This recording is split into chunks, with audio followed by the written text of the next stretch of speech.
Hello, hopefully you all guys are having a wonderful day and we are back and finally international break is over and we will watch Man United in action.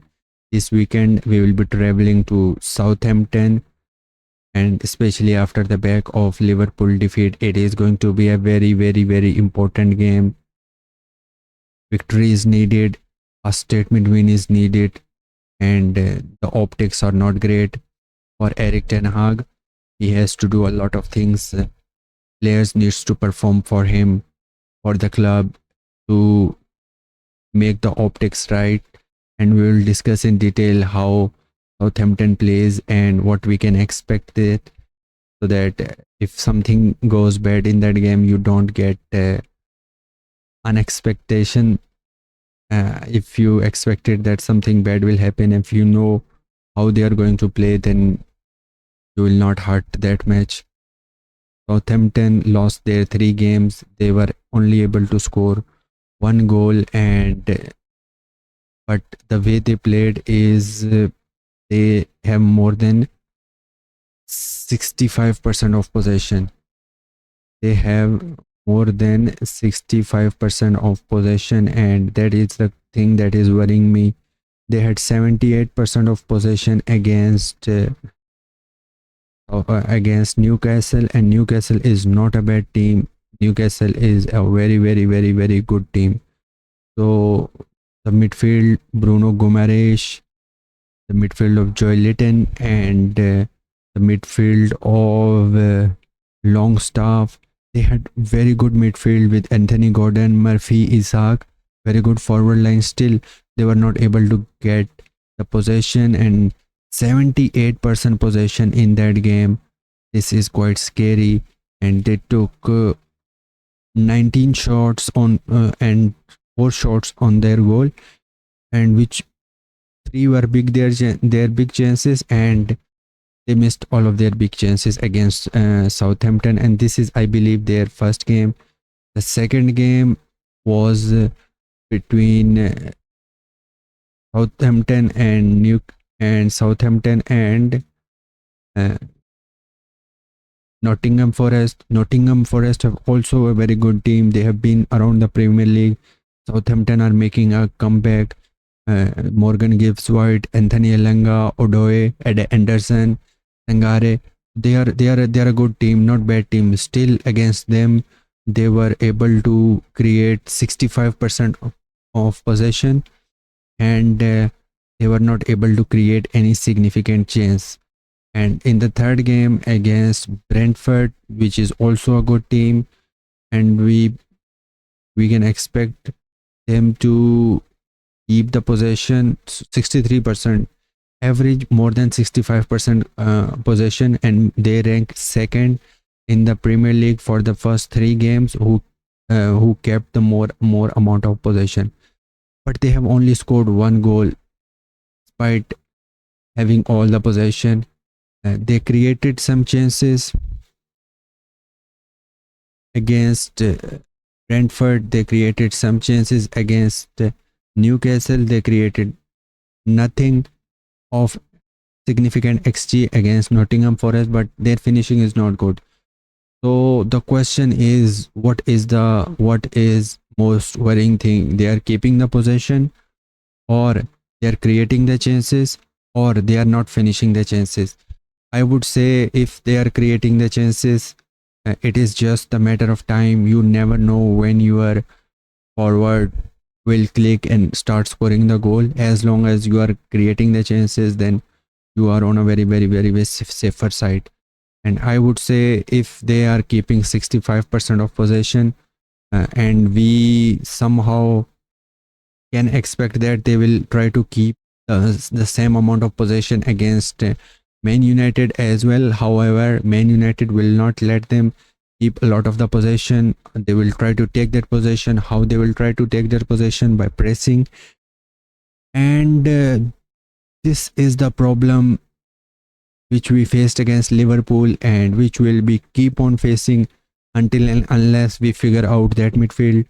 We often press in an aggressive 4-2-4, and That is the problem with man-to-man pressing, and that is the problem with man-to-man aggressive pressing, where you have Kobe Menu and you have Casemiro in that midfield alongside Bruno Fernandes, and where Bruno, when his existence in the midfield is non-existent, or he does not provide GNA, he's not that midfielder who will keep the ball, who will get along with the number 6 and 8 to help them out in the build up.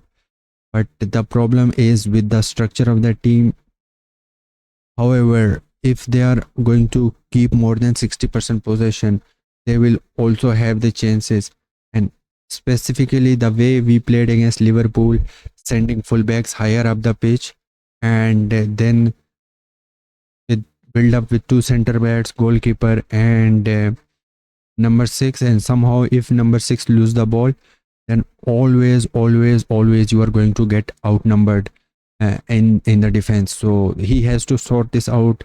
We need to set up a rest defense, and we need to take care of the build up, how we will do the build up, and we need the right profile of the players in this lineup. uh, so this is the expectation. Southampton will try to keep the ball for more and more amount of time, which will frustrate Man United, and Man United will try to chase that game down, and which is where our cracks opens up, where we aggressively press, and then we go to man pressing, and we have 6 and 8 who will join the press, but they are not quick enough. If somehow the opposition plays through the press, they are not quick enough to back up to their position, and we are always outnumbered against the attacks. So this is what I can expect, and this is what you all guys can also expect. And even now, if you move into the starting lineup, I would say the starting lineup would be of Onana in the goalkeeper, understandable, Lisandro Martinez, and who else will be the center back? Will it be Dillet? Dillet started the game against Liverpool, but he was very solid. He went to international break and he had some mistakes, and those mistakes costed the goal, and the media reaction, everything will have a toll on his mental health. And will he start? I think so. He will start. What do you guys think? Let me know in comment. Harry Maguire can also start in front of him if you want to protect him for some time.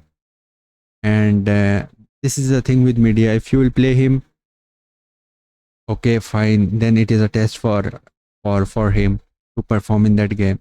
If you if you don't play him, then media will say that he's not good enough, and they spent 45 million on that guy. This is the problem with the media, and we don't need to be worried about that. We have Harry Maguire there as well. Right back, Nosair Mazraoui.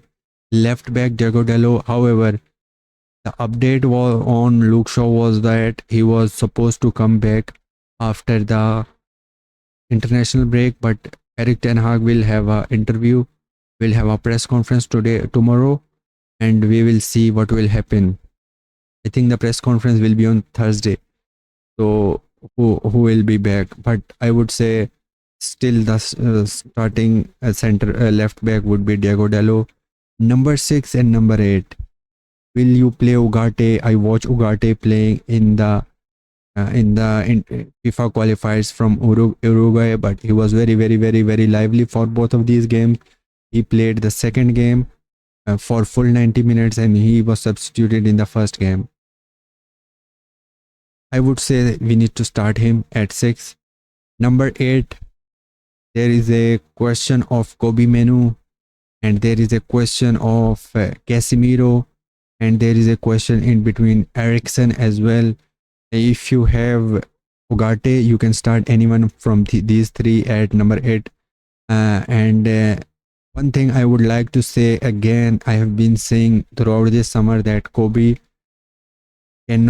should not play week in and week out, and it will ultimately hinder his progress, hinder his development. And I also think that Kobe is more effective higher up the pitch than at 6 and 8. His presence in the half space is extremely underrated, and nobody is noticing that. This is what I actually said in the Euros as well. I think that he is best of operating in the half spaces. So we need to utilize Kobe in the half spaces. But that is a question for another day. How do they profile Kobe Manu? This is the question for the other day. Number 10 will be Bruno Fernandes. However, there will be a lot of eyes watching Bruno Fernandes. He has to score the goals. He has to provide the assist. Otherwise, he is not that traditional type of midfielders. So he will get criticized. He will definitely get criticized if he does not create chances, if he does not give the assist, if he does not score the goal. So he has to improve here. Left wing, Marcus Rashford, I think he will be starting. And Alejandro Garnacho, I would say that he should come off the bench from on the left wing. Right wing will be Amad Diallo. I didn't understand why he was on the bench in the game against Liverpool, and I actually voiced my concern in the watch along when I saw the Liverpool against Man United lineups, and I instantaneously said that this is going to hurt Eric Ten Hag, because you need these type of technical players, you need these type of players who gives you technical security. So I would definitely start Ahmad over there, and I would also want a bench appearance from Anthony. You need to give him minutes, you need to give him confidence. I know he was not great last season. I criticized him too much in the last season, but remember that you are 2 injuries away from throwing Anthony into the starting lineup. So you have to prepare for that. And the best chance for preparing is by giving him some minutes, 10 minutes, 15 minutes from the bench. There were some major concerns on the Twitter community of Man United fans at left wing. Some says Marcus Rashford should start. Some says Alejandro Garnacho should start. But I believe that Alejandro Garnacho, based on the games he played last season from the left wing, is not the starting material for me as things stands now. And I am assuming, I am judging him on his performance, on his full 90-minute performance from the last season when he played from the left wing, not from the right wing. And you say Marcus Rashford were not able to score a single goal or he was not able to score a single goal, provide a single assist, or even take a single goal or shot on target in the last 3 games. So there is a strong debate over there. But I would say Garnacho was on the international tour, and Marcus Rashford was resting. I would be okay whoever starts. There is no much debate there, and I would just want everyone to do best for Man United. And Alejandro Garnacho, I watched him against Argentina in his first FIFA qualifier, where he made some bench appearances in 10th minute. I think he played 10 minutes or 15 minutes, but he was very lively there. And you can start him from the right. And what I was saying, based on what I said, what I heard, and what I saw him playing from the left wing, and he was not good enough for a starting role. That is a debate, but I definitely don't want Marcus Rashford to start from the left wing. Alejandro Garnacho start from the right wing. Alejandro Garnacho against Amad Diallo, I think Amad Diallo is clear of him. Amad Diallo is absolutely clear of him. So you have to You think about that. And Rasmus Højlund is injured, and then Joshua Zirkzee is the only striker, and I think that his signing will be a success at Man United. I don't know why Man United fans are actually worried about him, and this is it. So the injuries are long-term absentees, Lenny Euro and Luke Shaw will hear the update. Mason Mount is out, and Tyrell Malacia is still out. I think these are it. If I am missing someone, Victor Lindelof is out as well, and but we will hear the official update from Eric Ten Hag. We will hear the official uh, update from Eric Ten Hag against tomorrow, Thursday.